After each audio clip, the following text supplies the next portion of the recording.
Before we dive into this explosive story, hit that like button and subscribe so you don't miss any of the biggest political moments shaking Washington. Now let's get into what just happened. The Senate chamber fell into an unusual silence. It was a Thursday afternoon in late October 2025, and the room buzzed with the typical political tensions. But what was about to unfold would become one of the most talked-about moments of the year. Senator Tommy Tuberville from Alabama stood at his desk, his weathered face showing that familiar confidence he carried from his decades as a football coach. At 71 years old, the former Auburn head coach had brought his tough, no-nonsense approach from the football field to the Senate floor. He adjusted his tie, cleared his throat, and looked across the chamber toward where the younger Democratic representatives sat. His target was clear: Congresswoman Jasmine Crockett from Texas. At just 43 years old, Crockett had become one of the most visible, progressive voices in Washington. A civil rights attorney turned politician, she never backed down from a fight and had built her reputation on fierce debates and sharp comebacks. Tuberville's voice boomed across the chamber. "Mr. President, I've been listening to some of the proposals coming from the other side of the aisle, and I have to wonder about the thought process behind them. When you hear some of these ideas about defunding police, opening borders, and spending trillions we don't have, you have to question the intelligence level we're dealing with here." The room stirred. Several senators shifted in their seats. Tuberville wasn't done. "Now, I'm not naming names," he continued, though his eyes fixed directly on Crockett's section. "But when someone with barely any real-world experience outside of being a lawyer starts telling farmers how to farm, telling police how to do their jobs, and telling business owners how to run their companies, you have to wonder, maybe some folks should take an IQ test before they start making policy that affects millions of Americans." The words hung in the air like a bomb waiting to explode. Republican senators nodded in agreement. Democratic senators erupted in protest. But all eyes turned to Jasmine Crockett. She sat perfectly still, her expression unreadable. Her hands rested calmly on her desk, no visible anger. No flustered movements, just a slight smile playing at the corner of her mouth. The moment was electric. Tuberville had just publicly questioned the intelligence of one of the House's most prominent black women. The challenge was clear. The nation watched, and Jasmine Crockett was about to respond in a way nobody expected. To understand what made this confrontation so explosive, you need to know who these two politicians really are and what they represent in modern American politics. Tommy Tuberville's journey to the Senate was unconventional. Born in Camden, Arkansas in 1954, he spent 40 years in college, football as a player and coach. His crowning achievement came as head coach at Auburn University, where he led the Tigers to an undefeated season in 2004. He was known for his discipline, his conservative values, and his straightforward communication style. When Tuberville entered politics in 2020, he brought that same no-nonsense approach. He defeated incumbent Senator Doug Jones by nearly 20 points, riding a wave of strong Republican support in Alabama. In the Senate, Tuberville positioned himself as a conservative fighter, aligning closely with Donald Trump and pushing back hard against progressive policies. His supporters loved his plain-spoken style. He talked like a regular person, they said, not like a polished politician. But critics accused him of oversimplifying complex issues and making controversial statements without fully understanding the topics he discussed. His comments about American history and government had raised eyebrows before, with fact-checkers pointing out errors in his statements. Still, Tuberville remained popular in Alabama and with conservative voters nationwide. They saw him as an outsider taking on the Washington establishment, someone who represented traditional American values against what they viewed as radical, progressive changes. Jasmine Crockett's path to Congress was built on excellence and perseverance. Born in St. Louis, Missouri, she excelled academically from an early age. She attended Rhodes College in Memphis, Tennessee, graduating with honors before heading to the University of Houston Law Center, where she earned her law degree. As a civil rights attorney, Crockett built a reputation for taking on tough cases, particularly those involving police misconduct and discrimination. She wasn't afraid to challenge powerful institutions, and she won significant victories for her clients. Her legal work brought her into the public eye and eventually into politics. She served in the Texas House of Representatives before winning her congressional seat in 2022, representing Texas's 30th district, which includes parts of Dallas.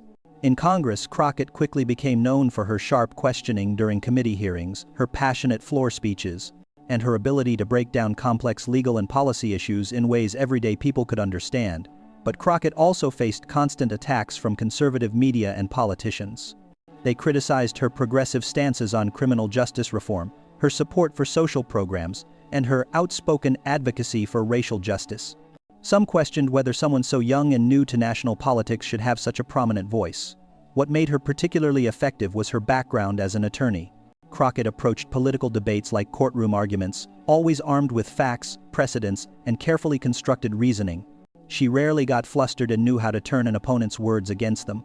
This wasn't just about two politicians disagreeing. The confrontation represented deeper divisions in American society. For Tuberville's supporters, he was speaking truth to power, calling out what they saw as inexperienced politicians pushing dangerous policies. They were tired of being called unintelligent themselves for their conservative views and appreciated someone willing to question the credentials of progressive politicians. For Crockett's supporters, Tuberville's comments represented something more sinister. They saw it as another example of a white male politician dismissing a qualified black woman's intelligence, a pattern with deep historical roots.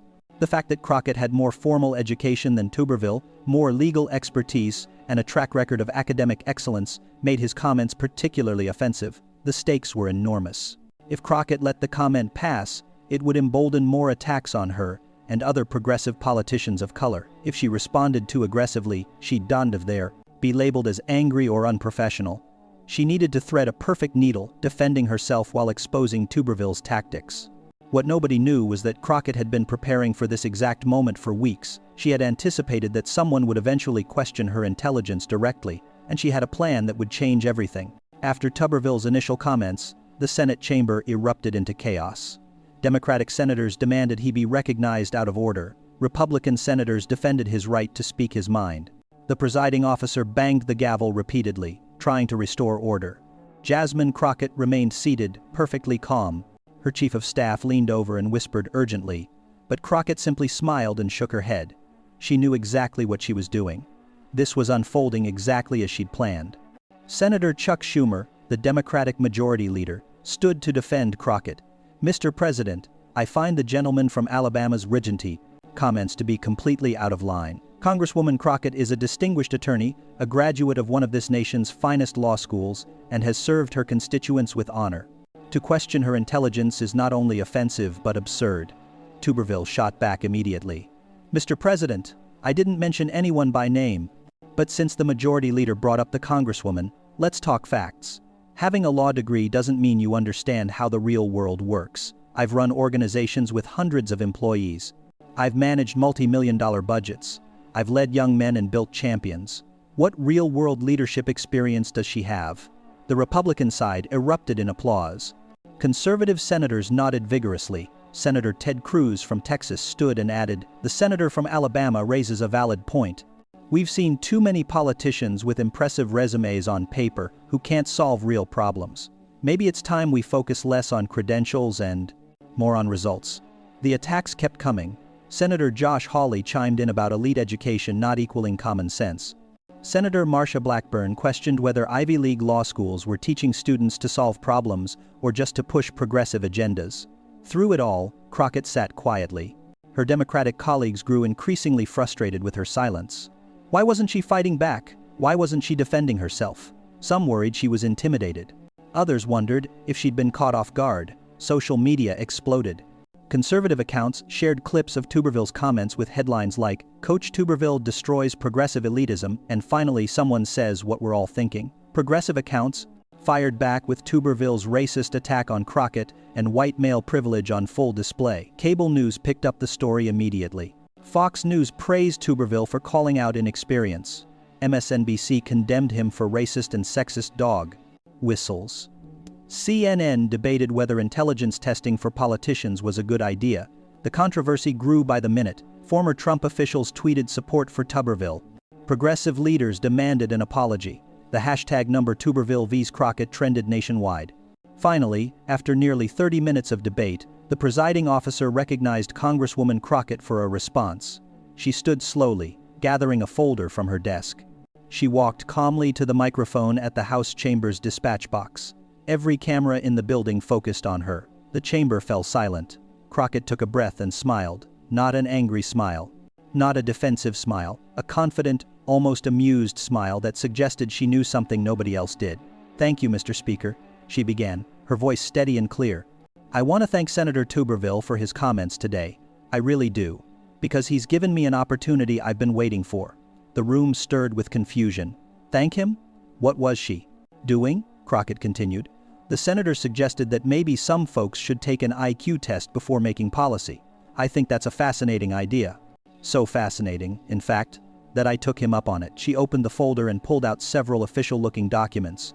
3 weeks ago, after hearing similar comments from various sources questioning the intelligence of young, female, and minority members of Congress, I contacted the American Psychological Association.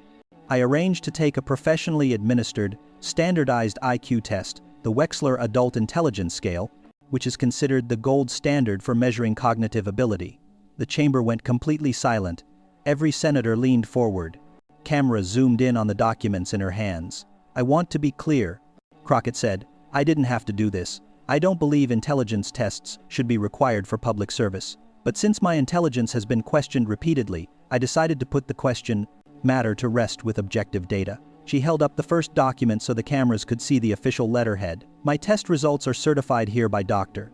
Patricia Morrison, a licensed clinical psychologist with 25 years of experience. The test was administered under controlled conditions. The results have been verified. And since Senator Tuberville thinks IQ scores should matter in policy discussions, I'm happy to share mine." The tension was unbearable. Republicans and Democrats alike waited for the revelation. "My IQ score is 142. The chamber exploded. Democratic senators leaped to their feet in applause. Republican senators sat stunned. Tuberville's face went pale, then red. Crockett wasn't finished. She let the applause die down before continuing, and what came next would define her career. "For those unfamiliar with IQ scoring," she explained calmly, "a score of 142 places me in the 99th percentile. That means I scored higher than 99.6% of the population. It's classified as very superior intelligence. In fact, it's just 3 points below the threshold for genius level." She paused, letting that sink in. Then she looked directly across to where Tuberville sat. Now, Senator Tuberville raised questions about experience and credentials. "Let me address that. I graduated summa cum laude from Rhodes College. That's Latin for with highest honor, in case anyone needs clarification. I then earned my law degree and passed the bar exam on my first attempt. As an attorney, I handled complex civil rights cases, argued before federal courts, and never lost a case involving police misconduct." The Democratic side cheered. Crockett raised her hand for silence. "But the senator said having a law degree doesn't mean you understand the real world. That's an interesting statement from someone who has faced criticism for not understanding how our government works. So let me share some real-world experience." She pulled out another document. "Before entering Congress, I represented hundreds of clients, managed a law practice with employees and overhead, balanced budgets without taxpayer funding, and built a reputation based on results, not just talk. I understand budgets because I've had to make payroll. I understand consequences because when I failed my clients, they lost their rights, their freedom, sometimes their lives. Every decision I made had real stakes." Republican senators shifted uncomfortably. Several looked at their phones, probably seeing the social media reaction already shifting. Crockett's voice grew stronger. The senator also mentioned managing football programs. "That's certainly valuable experience. Coaching teaches leadership, discipline, teamwork. I respect that. But let's be honest about the comparison. When a football coach makes a mistake, his team might lose a game. When a legislator makes a mistake, people lose health care, lose jobs, lose their homes, lose their lives." She turned to address the entire chamber now, not just Tuberville. "But here's what really troubles me about this conversation. It's not really about intelligence, is it? Because if it were, we'd be having a very different discussion. We'd be talking about policy details, about economic models, about constitutional law. Instead, we get vague attacks on intelligence levels that somehow only seem to target women and people of color." Several Republican senators tried to interrupt, but Crockett raised her voice over them. "I've been in Congress for 3 years. In that time, I've introduced legislation on criminal justice reform, affordable housing, and healthcare access. I serve on 3 committees. I've questioned CEOs, cabinet members, and agency directors. I've read thousands of pages of legislation and written detailed analyses of policy proposals. And somehow, my intelligence is constantly questioned. She held up the IQ test results again, so I took the test. I proved it objectively. My intelligence is not in question, but I wonder, would my colleagues who question it be willing to do the same? Would they submit to the same standardized testing? Would they share their scores publicly? Or is this challenge something they're only comfortable issuing to others? The chamber erupted again. This time, even some moderate Republicans applauded. Tuberville sat frozen, his jaw clenched, his face red. Crockett delivered her final blow. Senator Tuberville suggested maybe some folks should take an IQ test before making policy. I agree. I took mine. I invite him to take his. I invite any member of this body who questions the intelligence of their colleagues to take the same test, under the same conditions, and share their results publicly. She gathered her documents and smiled. Until then, I suggest we focus on policy, not personal attacks. I suggest we debate ideas, not insult individuals.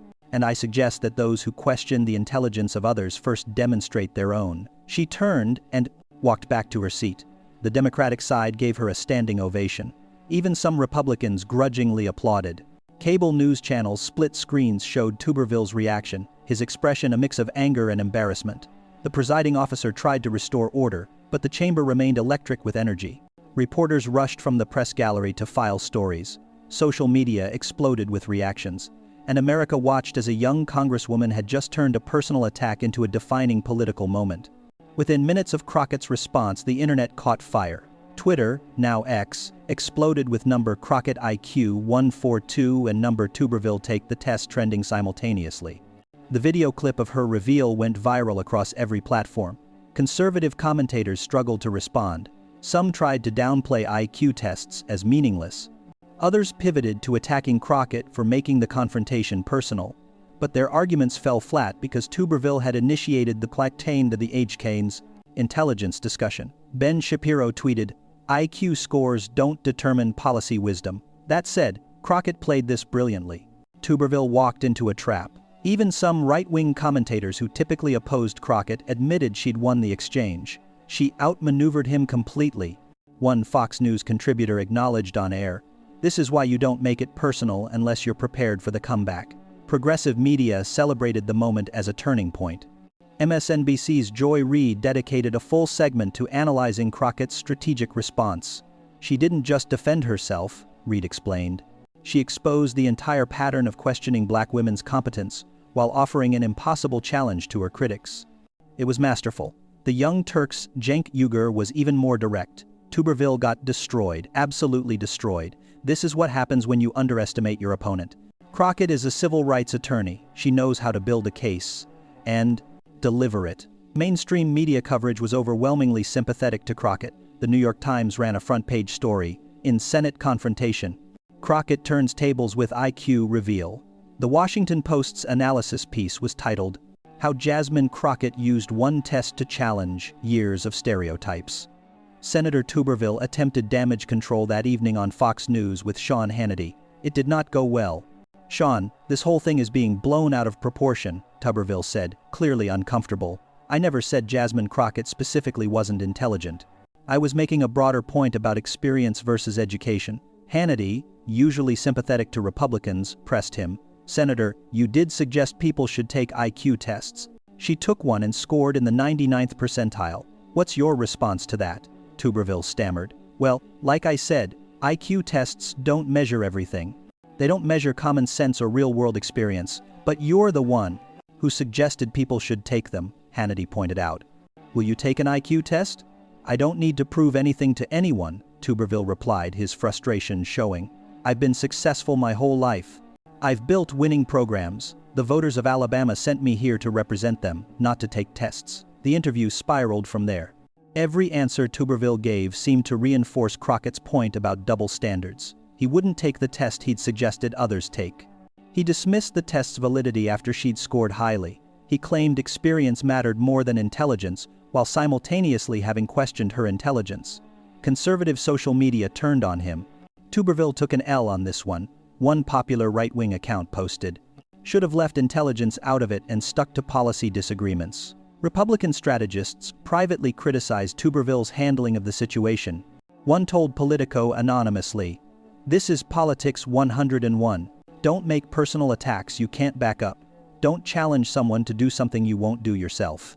And definitely don't underestimate a civil rights attorney's ability to build and execute a counter-strategy."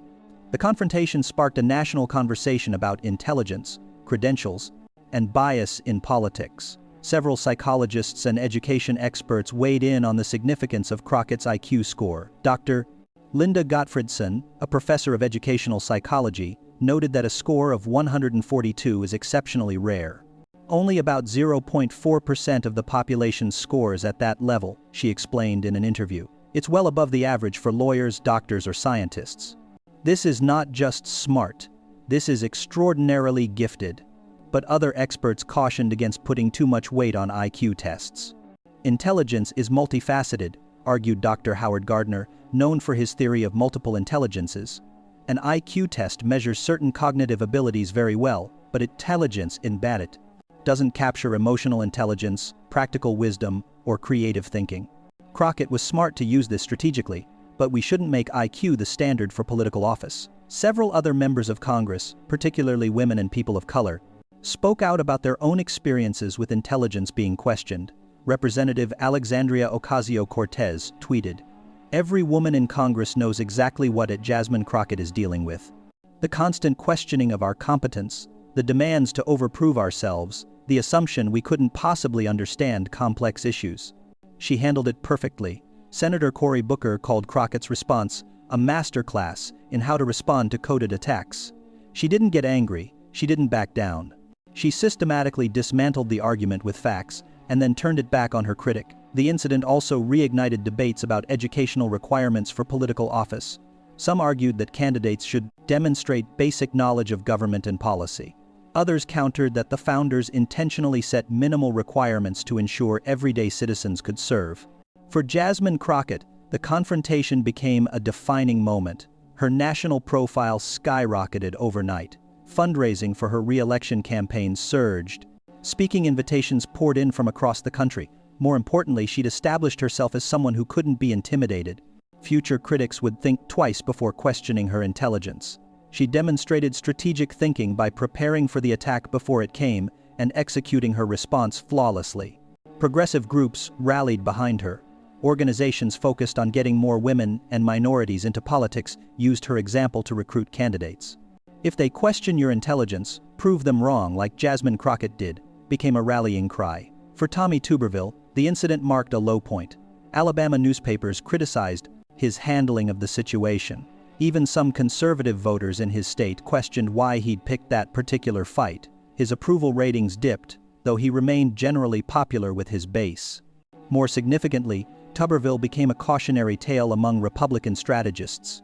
"Don't pull a Tuberville" entered political vocabulary as shorthand for making a personal attack that backfires spectacularly. The Tuberville-Crockett confrontation revealed several important truths about contemporary American politics.